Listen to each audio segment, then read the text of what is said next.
Generator को चलाने के लिए इसमें ये जो घूमने वाला भाग रोटर कहलाता है, पार्ट घूम रहा है ना, यही रोटर आर्मेचर कहलाता है। Rotor is a rotating part of generator, जो रोटेट करता है यानी जो घूमता है वही रोटेटिंग पार्ट होता है। आर्मेचर होता है, बॉडी को खोलेंगे तो पूरी क्लियर हो जाएगी।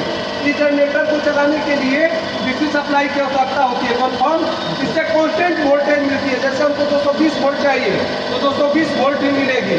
इसका जो फील्ड वाइंडिंग होती है, पतले तार के अधिक वाइंडिंग होता है, पतला पतला तार का अधिक प्रोटेक्ट किया जाता है।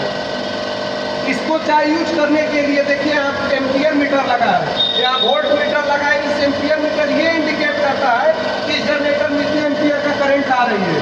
ये आपका एनसी है, नॉर्मली क्लोज।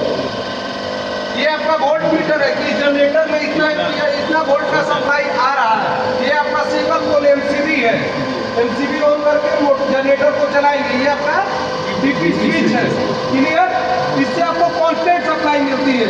इसका यूज बैटरी चार्जर, बूस्टर, जहाँ हमको कांस्टेंट वोल्टेज की आवश्यकता होगी वहाँ पे जनरेटर का यूज करते हैं। अब इस पार्ट को, मशीन को खोलेंगे जनरेटर को, तो पार्ट फील्ड वाइंडिंग कैसा होगा, तो पतला तार के अधिक लपेटा होगा इस जनरेटर में। बस इतना ही स्थिर है। अब किसी को दिक्कत है तो पूछो। इसका जो बॉडी आयोग है, ऊपर वाला पार्ट ये जो है ना, ये आपका बॉडी आयोग है। बॉडी को ही, योग को ही बॉडी बोलते हैं। कन्फर्म, यही आपका बॉडी आयोग है। ये आपका रोटर है। Rotor is a rotating part of machine, जो मशीन को रोटेट करता है ना, घुमाता है। घूमने वाला पार्ट रोटेट कहलाता है, रोटर। ये आपका है।